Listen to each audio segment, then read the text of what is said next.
everyone. Hello. Very warm Hello. welcome to all animal lovers from Vidyan. A request, please put yourself on mute during the session.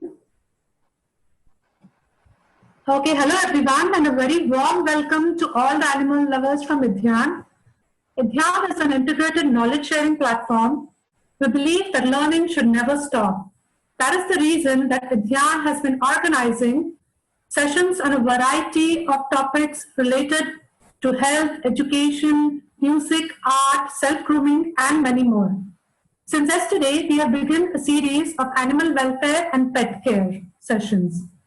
And today we are extremely pleased to be associated with Pathon Run for a Cause. Pathon Run for a Cause is a group of zesty, passionate young volunteers. Their mission is to sterilize maximum number of strays in Pune, and they are doing a fantastic job at it. They are also involved in adoptions of indie dogs, fight against animal cruelty, organizing pet awareness programs, and they conduct a Pathon fundraiser every year. So don't forget to join it next year.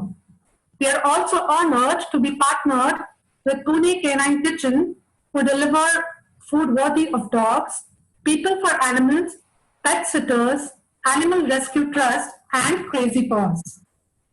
So before beginning the session for today, I would like to share some ground rules. Please place yourself on mute during the session. Questions will be addressed at the end of the session. Questions can also be sent to idhyan@gmail.com. So about today's session, I'm sure all the pet owners here can relate to the cute little puppy eyes that our dogs make when they beg for food. Our dogs are always hungry and they are always willing to eat from our plates. But as sensible dog parents, we cannot let them eat what we eat. So today, our guest speaker, Aneesh Bhat, is here to share his knowledge about basic nutrition for dogs. He will not only give us ideas about what we should and what we should not feed our dogs, but he will also share some valuable tips about some budget-friendly, economical food ideas for strays. A disclaimer, Aneesh is not a certified pet nutritionist, neither does he claim to be one. Whatever he is going to share with us today is a result of his passion and years of self-learning. He is the founder of Pune K9 Kitchen. They provide healthy, nutritious, and delicious yummy food for dogs. They bake cakes and treats for dogs too. So I think I should hand over to Aneesh now. Hi, Aneesh.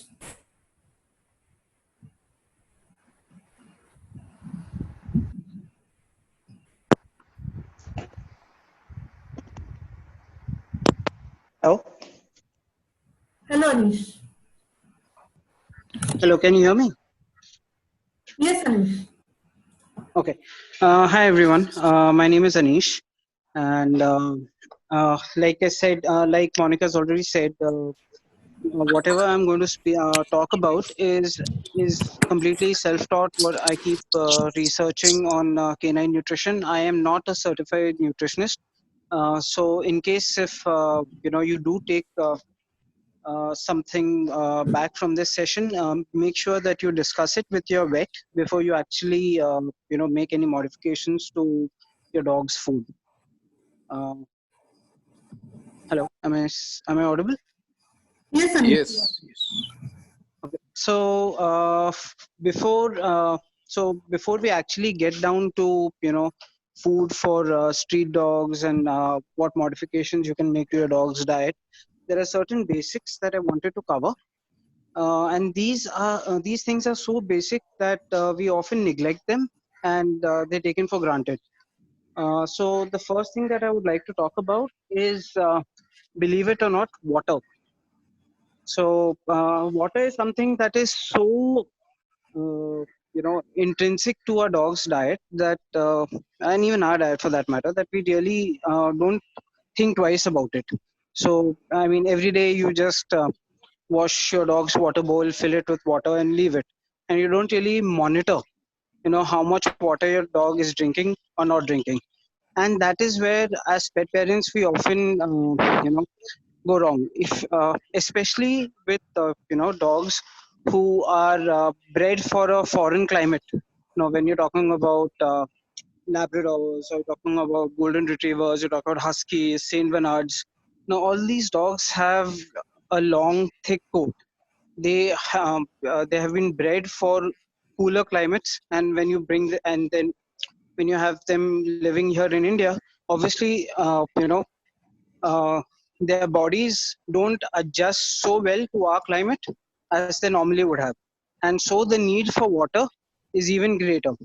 The main reason for that being water helps the dogs to regulate their body's temperature.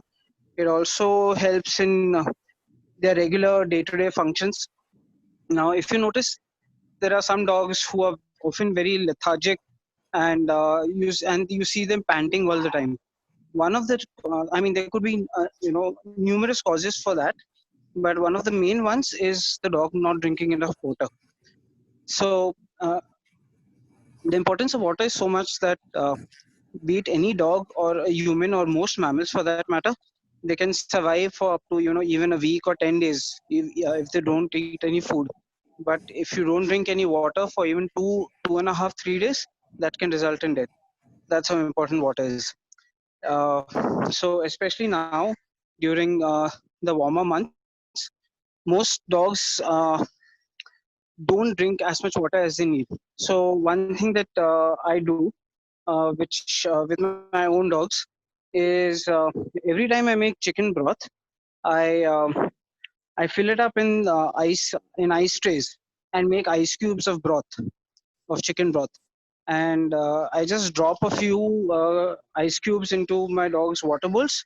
So what happens is as the ice cubes slowly melt, they keep releasing the broth, chicken broth, into the water. The water gets more flavor, and that's how the dogs get interested in drinking the water, and that is one way of making sure that your dogs are hydrated.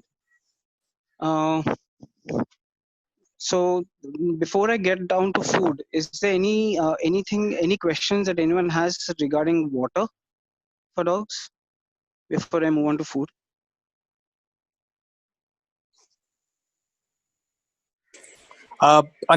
So I have a question. So, is there any limited amount of water, like minimum amount of water, which a dog should drink in a day? Is there a principle for that? Uh, it all depends on the size of the dog. As of now, I don't have the numbers, at the back of my hand. But if you leave your phone number with Monica, I can send you that information by tomorrow, if that's Oh, okay. okay, sure, Because sure. I'd rather and what you could do is if you could tell me what breed of dog you have, what's the dog's weight, so that I'll be able to give you a more accurate idea as to so rather than just guessing and giving you an Sure, estimate right now, I'd rather give you factually accurate information tomorrow. sure, sure. So I'll contact you after the call then, or I'll Okay. put my number to Monica. Yeah. Thanks. Hello. Hello. Yeah. We have an indie puppy. So it's been like 7 months now. Okay. Okay. He doesn't drink water. So the means of water which we give is through food, like the food which he eats in the afternoon or Right. night. So it has more quantity of water in it. Okay. Right. So usually if you keep some water in his bowl, so he never goes and drinks it. So is it okay if we give water through food, or if it is okay if he has to drink water? As you said, you add some chicken broth in it so that he will keep on drinking it. Honestly, this is something that some of my dogs do as well. So yes, we get just within a house itself, we have a lot of different variations. So yes, this is not something that we do as a family. Hello. Nothing that is unusual. It is fairly common. A dog is getting water, yeah, whether it's mixed with his Food. food or whether your dog is drinking water separately, Huh. it's fine because he's still ingesting it. Okay. So yes, uh, different variations that you could try is one obviously mixing water with Broth and water. the meal. Okay. Secondly is if your puppy likes buttermilk or tak, Huh. the plain unsalted variety, not the Yes, masala yes, yes. chas, but Yes, yes. Yeah. so that is also an excellent alternative. So again, Okay. you can't give your dog just chas all the time. So because it's not very pocket friendly either. So Okay. what you could do is you can just take some curd or some chas and Uh-huh. dilute it with water, like a 50-50 ratio, Uh-huh. and you can keep using variants like your chicken broth, tak, dahi, Okay. and just mix it with a 50-50 ratio with water, and most dogs love it. And if you keep Okay. changing the taste, like one day you give them dahi, one day you give them tak, third day you give them chicken broth, so that Okay. also keeps them it's like a change. It gets them more excited and interested in the food. Okay. Okay.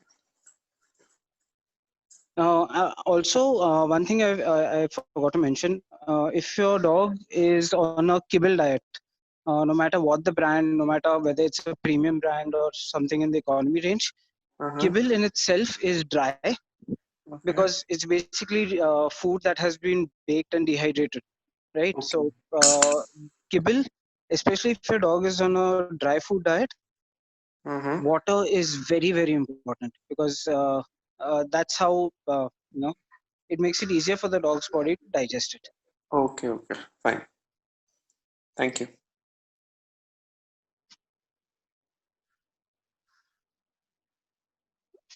Are there any questions, or should I move on to the next item on my agenda? Hello, I just wanted to ask that we are pure vegetarian people. So we don't serve our dog chicken or egg. So what should we give him for instead of chicken or egg? Okay. So I'll address that part of your question in the next 10-15 minutes, man. Because I'm going to start talking about other essential nutrients like carbohydrates, proteins, and then we can talk about alternatives. So in the next 10-15 minutes, we'll be touching upon that, man.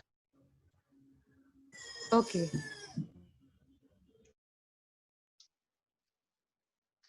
Okay. So let's move on to the next topic on our agenda, and that is carbohydrates. Now, all dog food, whether you talk about you know a premium range kibble or an economy range kibble, or even fresh home cooked dog food that we normally make chicken rice, it all contains some amount of carbohydrates. Now, now what is the importance of carbohydrates? Carbohydrates provide energy. The main purpose of carbohydrates, whether it's in the human's body or the dog's body, is to provide energy. Now, as far as a dog's biological system is concerned, there is no minimum requirement for carbohydrates. Now, in fact, if you notice, if you take a look at your any dog food, if you look at the back, if the packet, you'll notice that while they talk about the protein content of the dog food, nobody ever mentions anything about carbohydrates. You can, whether you look at Akana, whether you look at Pedigree, whether you look at Arden Range, just take a look at the back of the packet. Everyone talks about the minimum protein content, the fiber content, but nobody talks about carbohydrates.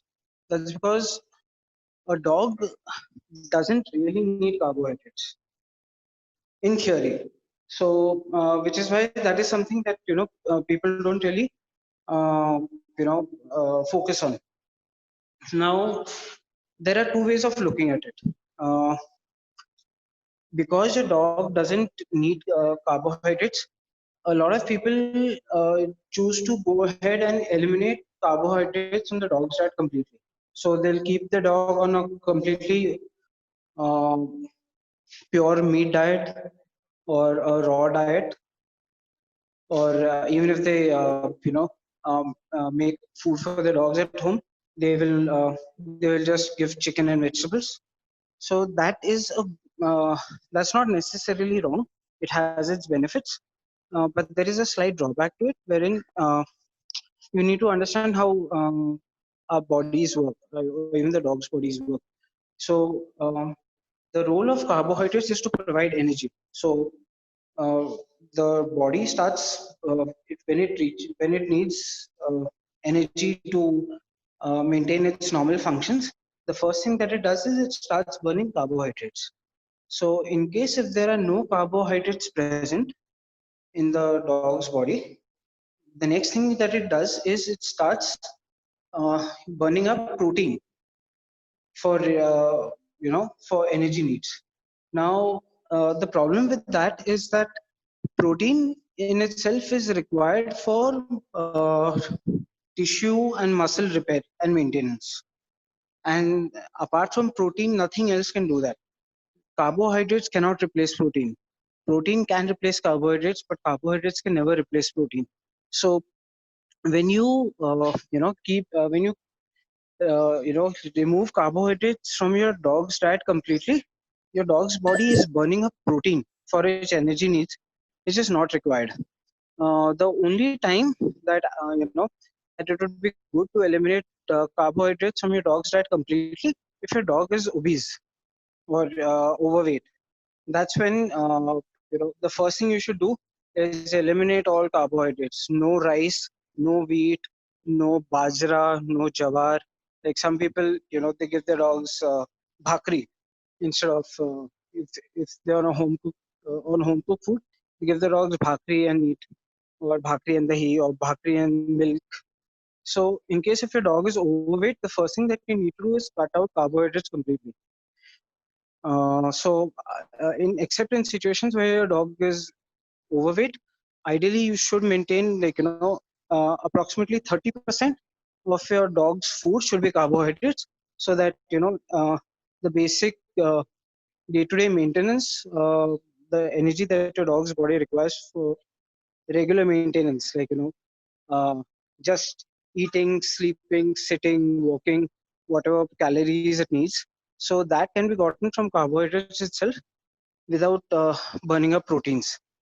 So ideally, approximately 30% of your dog's diet needs to be carbohydrates. If you overdo it, then your dog is going to end up becoming overweight and obese. It could increase its chances of getting diabetes. It could also, as the dog starts gaining weight, it also leads to arthritis. So in fact, dogs, certain breeds which are prone to putting on weight very easily, like beagles and labradors. So even if the carbohydrates given to them exceed even a little more than 30%, the dog starts putting on weight. And in fact, that is why you will see a lot of beagles and labradors especially are overweight, because the carbohydrate content in their food is very high. um, do you have any questions so far on what we've covered? I have a question. Hello? Hello. Yes, ma'am. Yeah. What is the best type of carbohydrates for the dog? See, there is no there's no such thing as best. I wouldn't define it like that, but for since most dogs that we see tend to have a gluten allergy, wherein it starts causing excessive hair fall. They get dry skin, something like the way we get dandruff.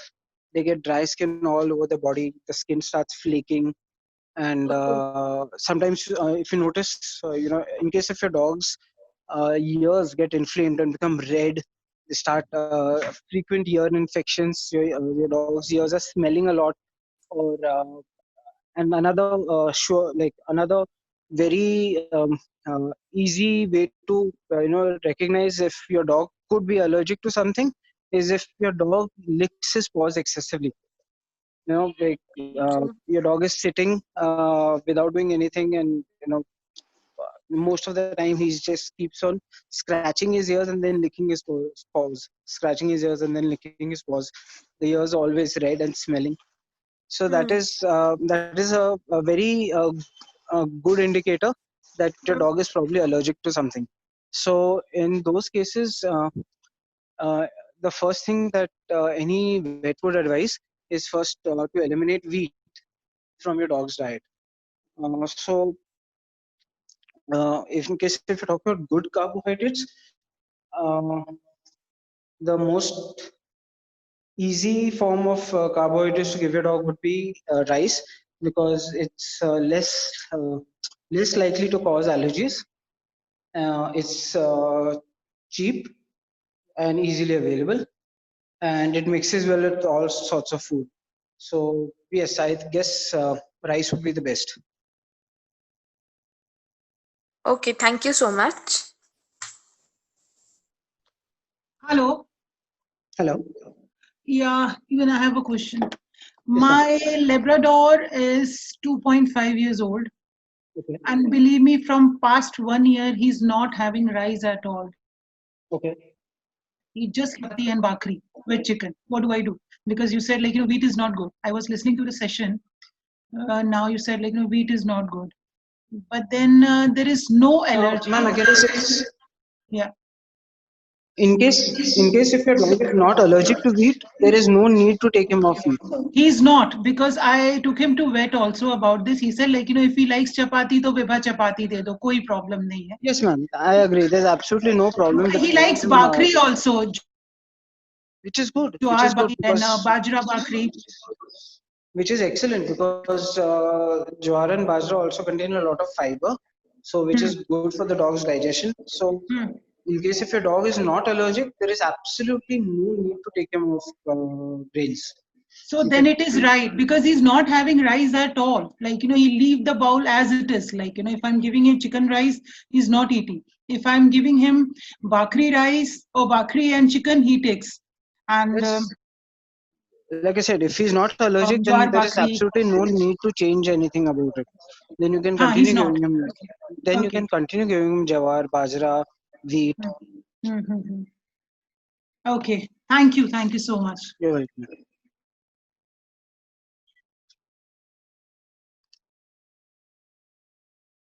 Hello. Do we have any more questions, or can I move on to proteins? I guess no other questions, Anish. We can move Okay. on to protein. So this is something that especially a lot of vegetarian pet owners uh, keep getting worried about, because their religious beliefs don't allow them to It was on cook mute. chicken. Hello. Hello. I'm sorry. Did someone say something? I didn't quite get that. No, no, that's okay. We can proceed, Anish. Sorry. Okay. So I'm saying a lot of vegetarian pet owners they get worried about if the dog is getting enough protein or not, especially because of their religious beliefs. They cannot cook meat at home and give their dog, but at the same time they realize that the dog might be missing out on certain essential nutrients. So uh, there are certain basics about proteins that everyone needs to know. The first is the function of protein. The protein is important for your dog because so every day when you're moving, when you're walking around, when you're doing any kind of activity, there is wear and tear on your muscles and tissues. We don't, whether you're a human or whether you're a dog, you don't realize it, but with every minute there is a it's like when you're riding a bike or you're driving your car, every kilometer that you go, there is a little wear and tear on the machine. The same way your muscles and your tissues get damaged. Now the role of proteins in your food is that all the muscles and tissues which are damaged, they are repaired using the proteins. So your body synthesizes all the nutrition available in the proteins and uses that to repair the muscle and tissues. So that's why protein is very important. And and the problem is that in case if you don't give your dog meat, some people think that the dog is not getting enough protein. Now there are different sources of protein. The best source of protein for your dog, I mean, while people may think that it must be chicken or mutton, actually the best source of protein for your dog is egg. There is something known as bioavailability of protein. So once you're free, you could actually Google this and look it up. It's called bioavailability of protein. So what that means is that let's say if you've consumed 100 grams of protein, it's not necessary that your body will be able to use all of those 100 grams of protein. Like so, in case of eggs, every single milligram of protein that your body ingests, that you eat, is absorbed by the dog's body. So whereas in the case of chicken, it could be 70%. In case of red meat, it could be slightly less than that even. So just because your dog is eating a lot of meat doesn't mean that your dog is getting all that protein. If you want, in case if your dog needs, if your vet advises that your dog needs more protein, the best way to get that protein to the dog is through eggs, because each and every single milligram of protein that is available in an egg is absorbed by the dog's body.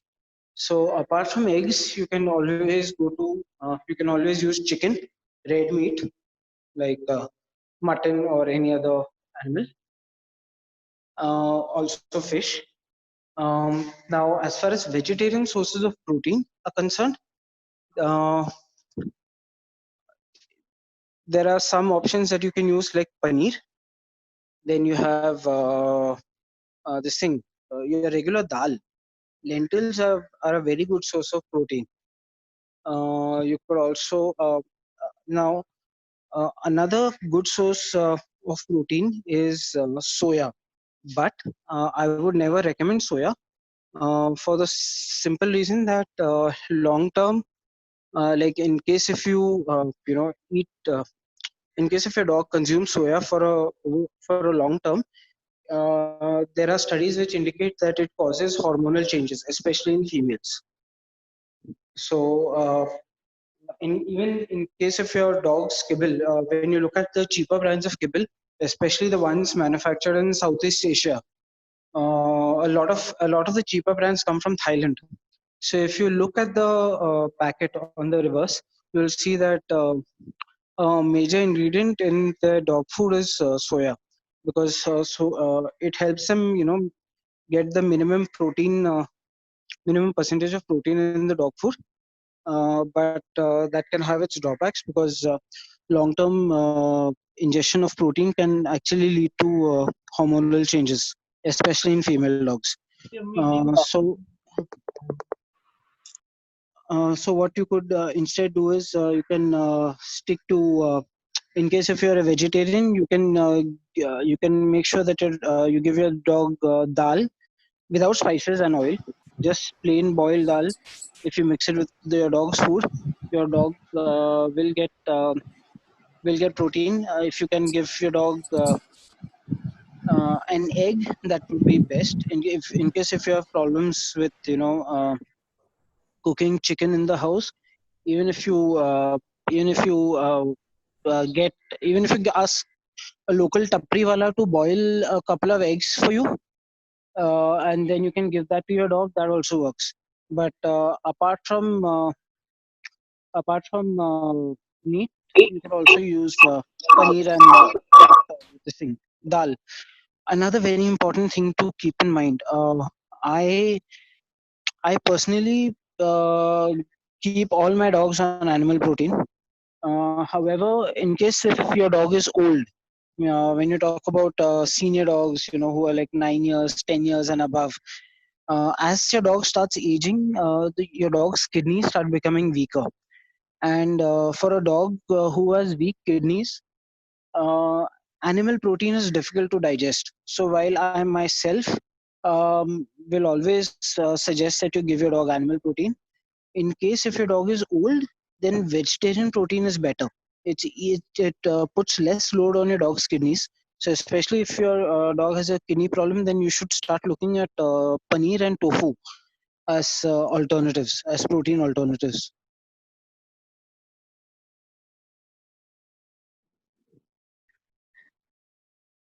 Uh,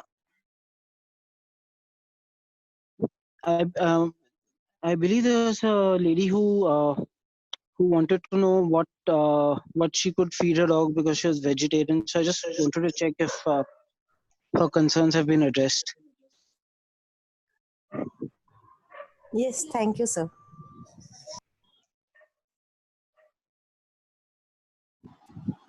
Do you have any questions? Hi, Yeah, yes, I have a question. this is see, I have a dachshund, and he's 7 years old. I give him paneer in the morning, and evenings he like to have non-veg. But Okay. then in between, what I feel is he feels hungry, and he loves to have biscuits. Although I don't want to give him, but then what can I give him when he feels hungry? Is your dog overweight by any chance? He Hello, hello,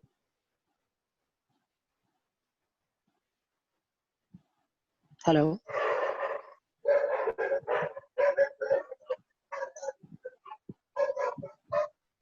Hello, yeah, am I audible? Yes, ma'am. You. Yeah, he is bulky on his stomach side, but he is active. But after hearing you, what I notice is he keeps licking his paws, and he has a problem in his ears also. They turn red very often. Okay. So yes, that is in most cases that is one way to spot an allergy. But if you want to find out what your dog is allergic to, uh, the simple but expensive way is to get a test done. Some vets in Pune offer that test, and I forget the name of the test, but where they draw your dog's blood samples and they test it in a lab, and there's a very detailed report which tells you which ingredients your dog could be allergic to. But last I knew that test costs around 17,000. Oh, So yes, well, that may be an easier way. It is definitely not a cost-effective way. So, so what we did with our dogs is, one by one, we kept eliminating certain things from the diet okay. to identify what इसके they were नीचे वाली, allergic हाँ, to. उठा इसको, हाँ, Right, इसमें डाल. right, right. Uh, I so one thing that you could do is first thing you could start by probably eliminating wheat because many dogs have a gluten allergy. So if you eliminate wheat and if the inflammation of the ears reduces or stops, then you can then apart from wheat you can continue with the other whatever else you're feeding him. Another very common allergy, though not as common as wheat, is rice. So one of our dogs, his ears used to be continuously inflamed, always licking his paws. Ears always used to be smelling really bad. So we first started by eliminating wheat. The itching lessened, but it still continued. Then we eliminated rice from his diet completely. So no wheat, no rice. We got him down to a pure meat and vegetable diet, and that's when his condition stabilized. So one way of finding out what your dog is allergic to is keep eliminating one item from his meals and then see if there's any improvement in his condition. As far as snacks are concerned, in case if what you could do is you could feed your dog simple stuff at home, like some dogs like carrots. You can give them carrots cut into long thin strips, uh, or you could try or in case if your dog is not overweight, then you could even give them an egg in the afternoon or evening. And Aditi here. How about fruits? Because I have Dachshunds and same thing. They feel hungry every now and then. So I give them a bowl of fruits, usually papaya or watermelon.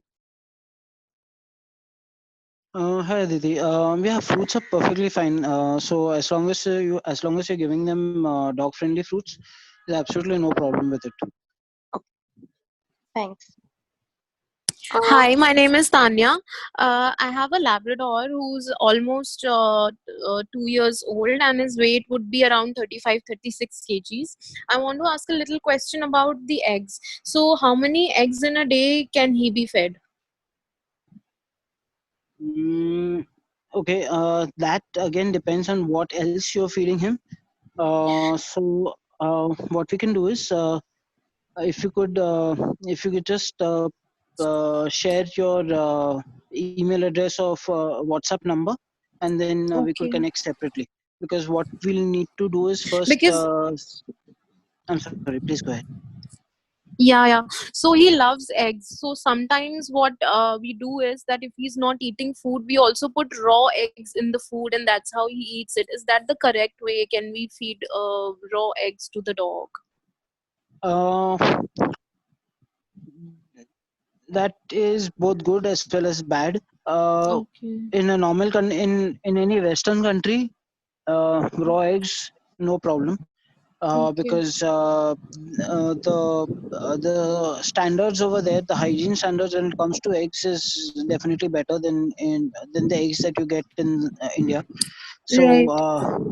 like especially if you are buying eggs from your local, again chicken shop, Mm-hmm. the eggs, if you notice, they're not very clean. They often have uh, chicken poop on them, and they're dirty. So Right. there is so especially when you're giving them raw, Mm-hmm. even if you're not giving the eggshell. Now I don't know if you've heard of this bacteria called salmonella. So No. okay, so there is a bacteria called salmonella which causes food poisoning in humans as well as dogs. Now, Okay. the dog's immune system naturally is much more efficient than a human's immune system.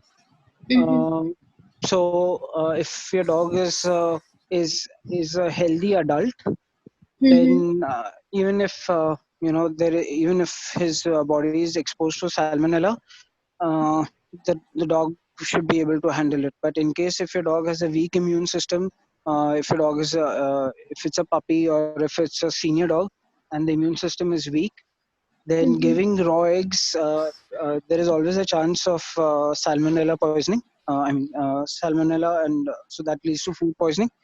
Mm-hmm. So I wouldn't recommend raw eggs Okay. unless you are like absolutely sure it is very clean and hygienic. Okay. Um, like if you get Okay. those par eggs, or I don't know, those packaged eggs where you get you know the ones I'm talking about. You've Right, seen it right, on right. YouTube. Yes, yes, yes. But if you're Okay, buying it, so yeah. I'm sorry, please go ahead. Yeah, so where sometimes when we eat eggs, we separate the yellows and we eat the whites. So that should be done with the dogs as well, or we can feed like both whites and yellows to them easily. Both, both. Both. In fact, Okay. the protein is all in the whites. The Right. yellow, the yellow has fats, Right. which are also essential for your dog. So and plus, most dogs actually prefer the yellow. Okay. In fact, if you take any 5 6 random dogs, and if you give them white and yellow, they'll always go Mm-hmm. for the yellow first, most of them. Okay. And the white is, and in fact, I've even seen street dogs refusing to eat white. Right, right. Matlab, Okay. so yes, you can safely give them both yellow as well as white. That's not a problem. Okay, And okay. what you can do is you can just like if now the more you boil an egg, there's more nutrient loss when you Okay, boil it more. So obviously when it's raw, the nutrition is maximum, but again right, there is a risk of bacterial infections. So what you can do right. is if you limit it to just boiling the egg for like 3 minutes, like you bring Mm-hmm. the water to a boil, dunk in the egg for 3 minutes, and then take it out. So that's called a Okay, soft boiled egg, right? all So right. in a soft boiled egg, so it's still very it's actually very soft, and if you just press it with your finger, it will just break open. But that much is enough to kill any bacteria, and at the same time, Mm-hmm. make sure that uh, most of the nutrition is still intact. So you could give your dog soft boiled eggs. Just Okay. boil the eggs for 3 minutes, and that's enough. Okay, okay. Thank you so much. One last question, please. I'm sorry I'm taking a lot of time, but just one little question. Sometimes when my dog doesn't eat, we trick him into eating it by putting, some glucose biscuit or dog treats into it, like Parle G or something. Is that okay? Occasionally, yes, but yes, that is how many dogs end up putting on weight. Right. Okay. Okay. Thank you so much. Thank you. You're welcome. Hi, I had a question. How many percent of protein should be included in the dog's diet? I'm sorry, ma'am. Sorry, my dogs are barking. I couldn't quite hear you. Could you repeat your Uh, question, please? how much percentage of protein should be included in the dog's diet? Like you said, carbohydrate should be 30%. Like that protein should be how much? Ideally, 40% of your dog's diet should be proteins. But again, it also depends on what kind of activity. Like in case if your dog is a working dog or has a very active lifestyle, then in that case, the protein requirements could vary. It also varies as per your dog's breed. So what we can do is if you just drop me details of your dog's breed, weight, age, because your dog's protein requirements also vary depending on what life stage he's at. So in case if he's a puppy, it will be different. In case if your dog is older, you know, 8 years, Okay. 9 years, 10 years. So then again, the protein requirements are different. So to be Okay. very very straightforward, there is no one size fits all approach when it comes to protein. So I mean, forget protein. Any aspect of canine nutrition, what is good for one dog may not necessarily be good for another. So there are a lot of variables that will influence that decision, and one. So that's why I said that if you could give more specific details about Okay, so your actually, dog's. yeah, he is a 7-month-old indie puppy. So and his exercise levels like is just 2 to 3 rounds of walks a day, like around 1 to 2 kilometers in a day. Okay, ma'am. In the interest of I don't want to end up wasting anyone's time. So I suggest we connect up on this particular thing individually after we are done with this call, because we have a very limited amount of time. So we Okay, can okay, discuss sure. this in detail. And Yes, yes. sure. Okay, Hello. Hi. we just have. Okay, sorry. Please go ahead. Okay. So we have an indie like around 6 year old, and you were talking about kidney problems, and even he has a kidney problem. So could you please just tell me what proper diet we can give him? Okay. Again, for this, it's best if you connect individually.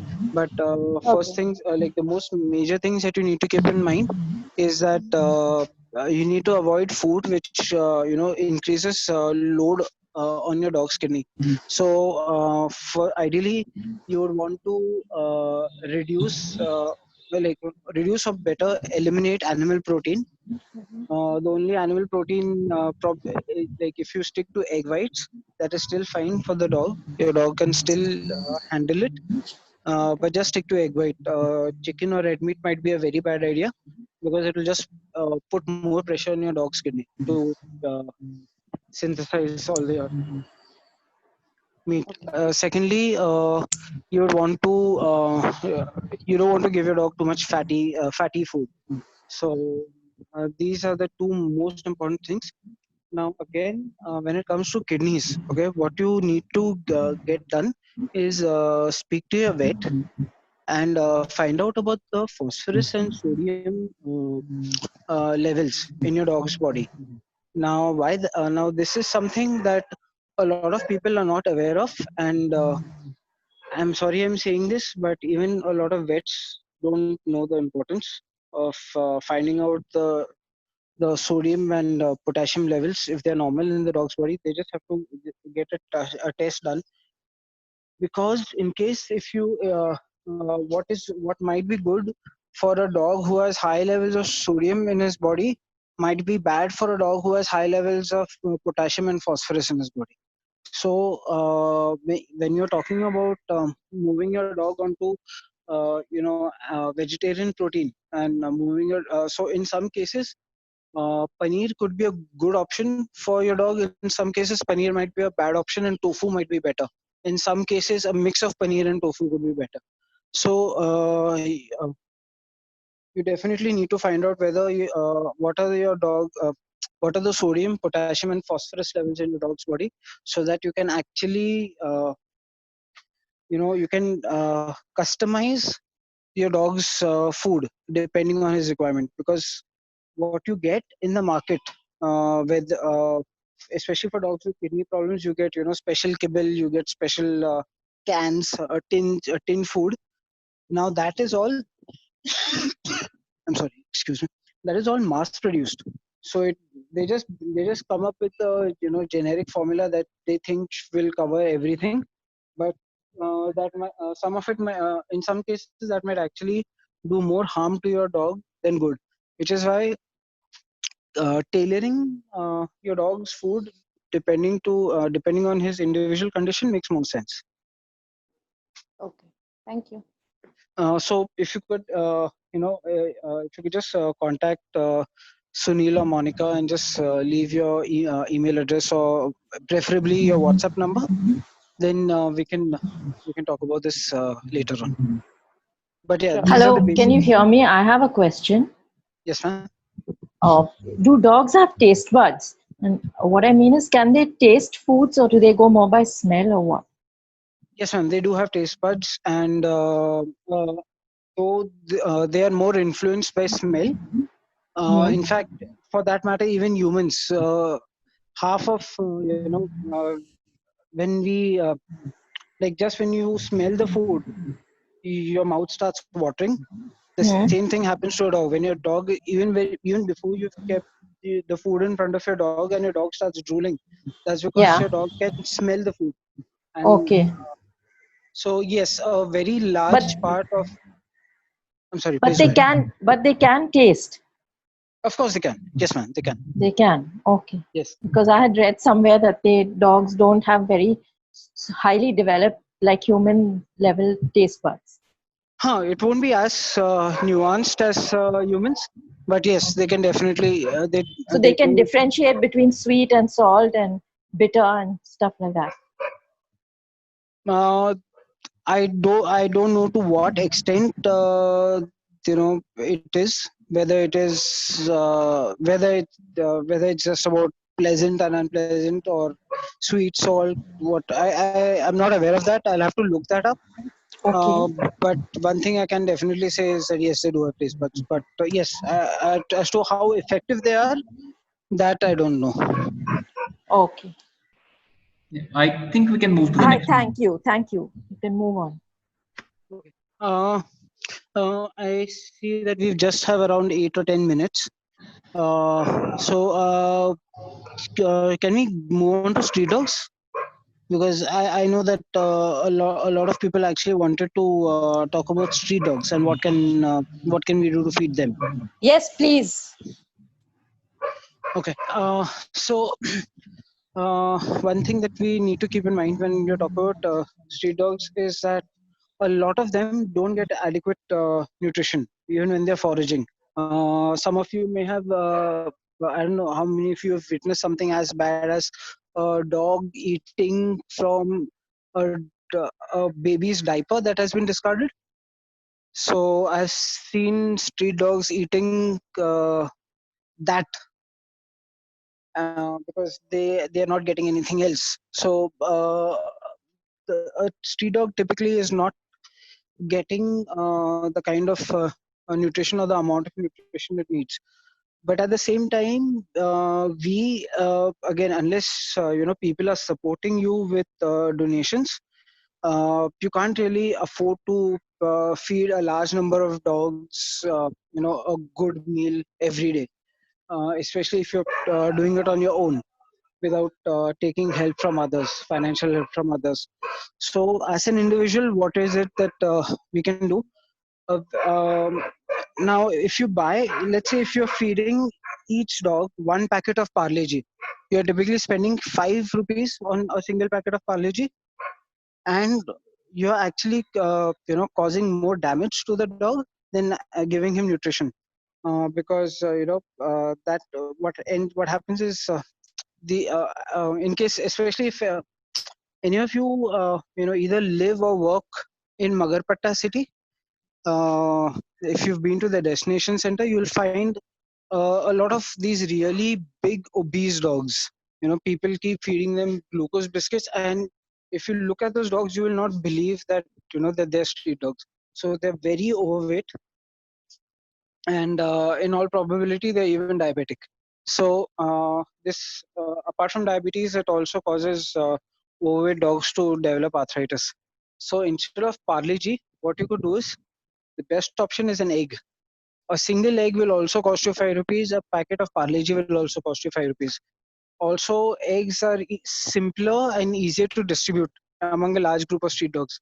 Let's say if you've boiled 20 eggs and you're carrying 20 eggs with you, it is easier to distribute one egg to each dog than one packet of Parle-G to each dog. So that is one thing that you could do. Other than that, another option is, if you don't get too grossed out by it, chicken feet. Now most butchers, the all the if you go to any chicken shop, all the chicken that they're cutting, the feet are thrown away because nobody is buying the feet. So you can speak to the butcher, and in all likelihood they'll sell it to you for something as low as 10 or 15 rupees per kg, which is not going to burn a hole in your pocket. You can feed the chicken feet to your dogs. Now, however, there is one problem. There are very sharp nails attached to the chicken feet. So that when the dog eats that, it will tear the dog's throat lining, stomach lining, intestinal lining on the inside. So what you could do is, you can offer to pay your butcher an extra 10 rupees per kg. So if that butcher is selling it to you for 10 rupees per kg or 15 rupees per kg, tell him that you'll pay him another 10 rupees per kg, and request him to cut off the nails from the chicken feet.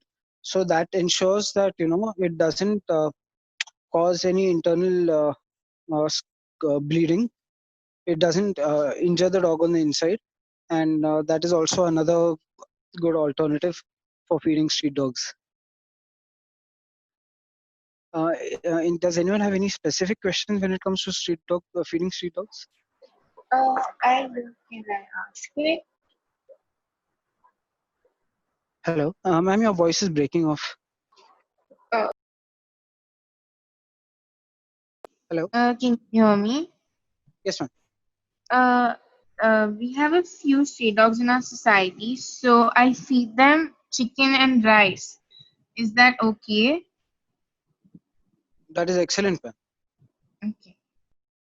So chicken and rice is actually it's a good mix, because the rice is carbohydrate.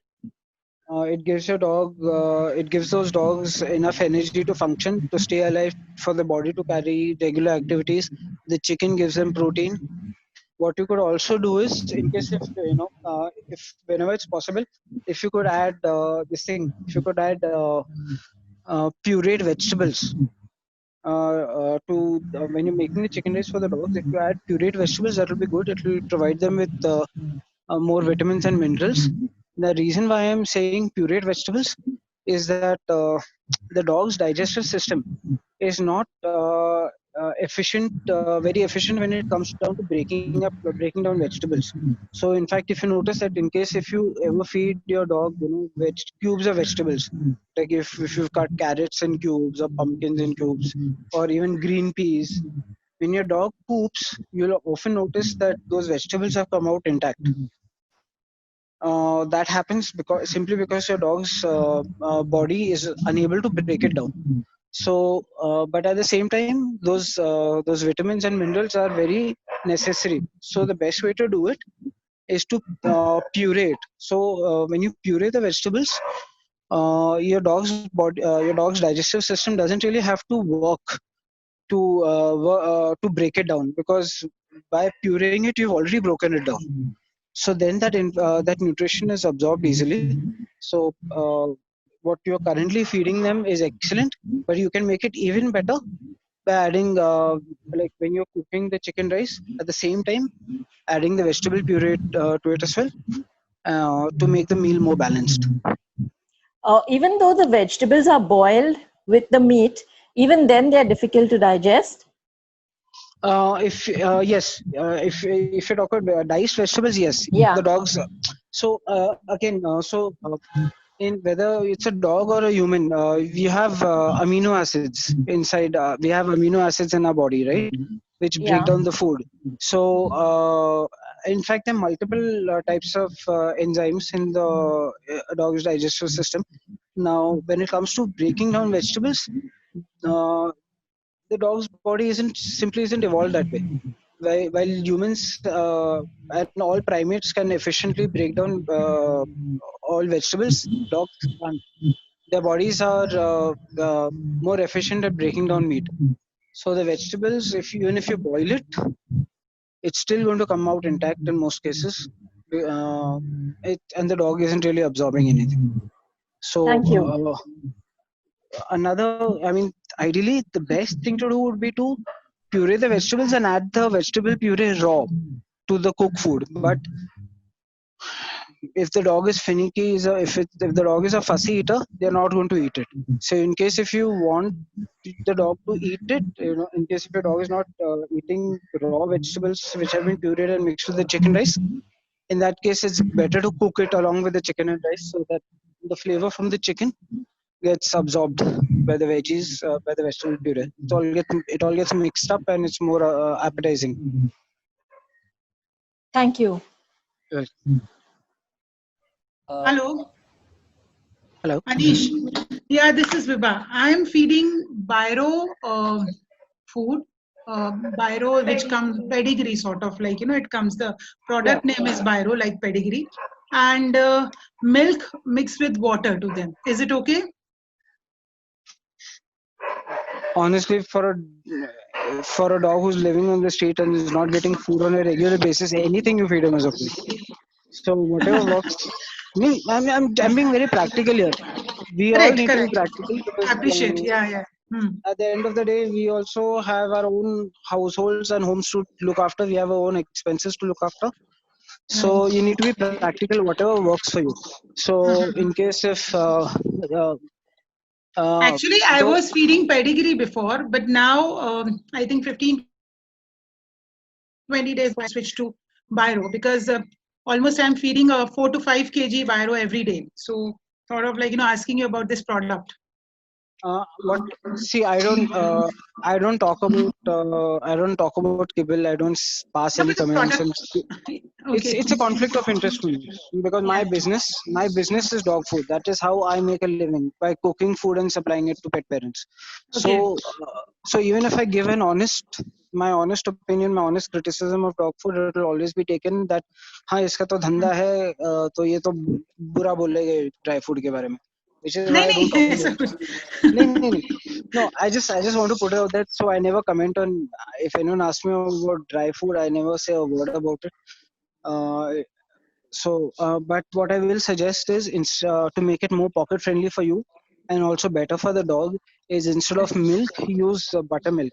Because Okay. again, the dog's body isn't that great at breaking down lactose. So when you give milk, it has it Correct. has lactose.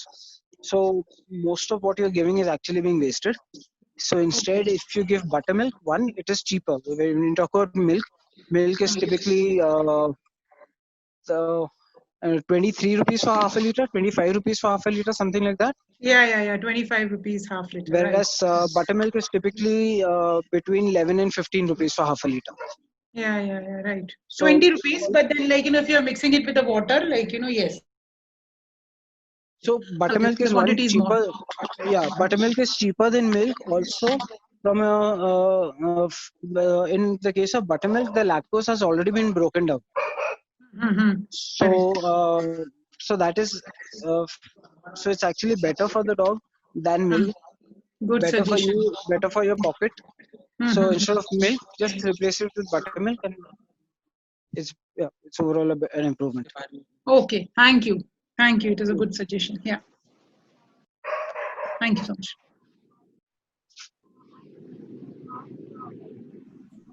Hi, Anish. There's one question. So, as you said, like Parle-G is not. So I've heard that.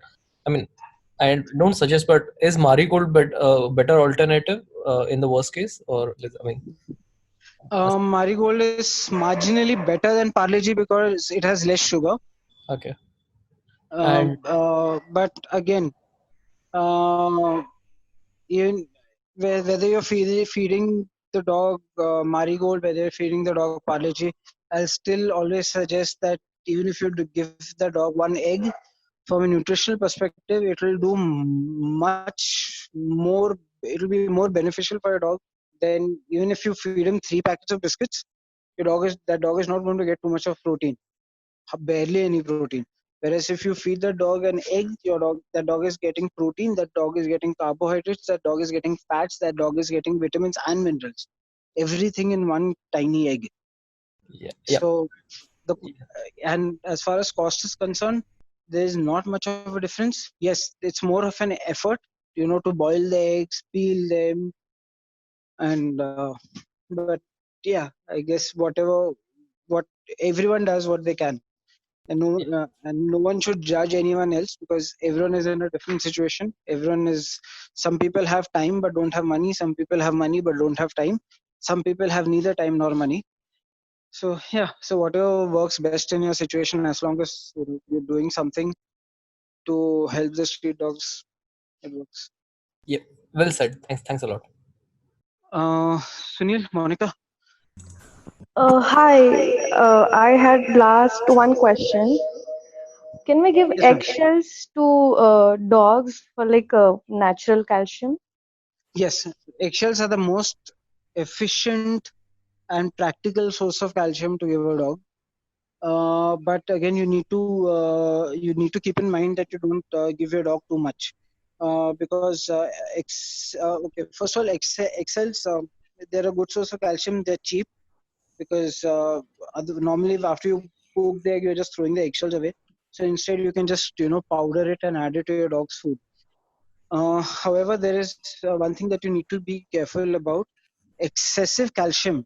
So when you give your dog excessive calcium, in most cases, it is washed in your body. The dog's body absorbs whatever calcium it needs, and the rest is all washed out to the body along with the urine and stool. But sometimes, sometimes the dog's body is not able to flush out the excess calcium efficiently, and that starts the just like we get kidney stones. So even the excess calcium starts getting deposited, and it starts forming stones within the dog's body. So that also causes a lot of it causes them a lot of pain. So as far as uh, how much calcium, how much eggshell powder you should give your dog on a daily basis, depending on your dog's weight, size, and weight. There is a chart that you can use.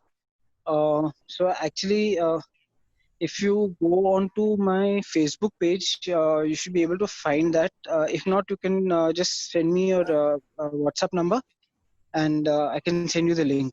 So so I've actually given a chart as to in case if this is your dog's weight, then how much calcium does your dog need on a daily basis, and to obtain that much calcium, how many grams of eggshell powder should be put in the dog's food.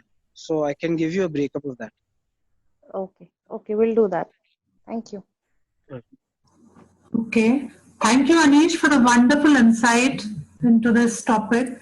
I'm sure there are many more questions that people have, and we'll be getting in touch with you with those questions. Yep, sure. Okay. So, for everyone, please tune in to our upcoming events.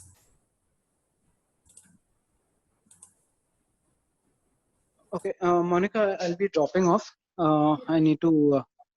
Sure. I need to, okay, cool. Perfect. Thanks. Thank you, everyone. Thank you for patiently listening. Thank you, Anish. So these are few of our upcoming events. We have some more sessions related to animal welfare and pets. So please join Dhyan's WhatsApp and Telegram groups to keep in touch and stay tuned with the upcoming events. Should I share, Monica? Yes, sure, Sachin.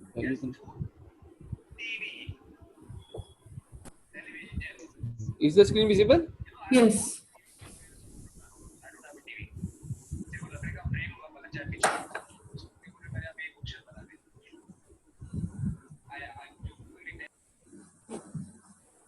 Okay. So these are the events related to animal welfare and pets. So join the WhatsApp group to get links and more details. And please send in your questions. If you have any more questions for Aneesh, you could please email them to explore@idhyan.com, or you could also share it on our WhatsApp group. Thank you everyone for joining the session. See you all in the next few sessions. Thank you. Thank you. Bye. Thank you. Bye. Bye.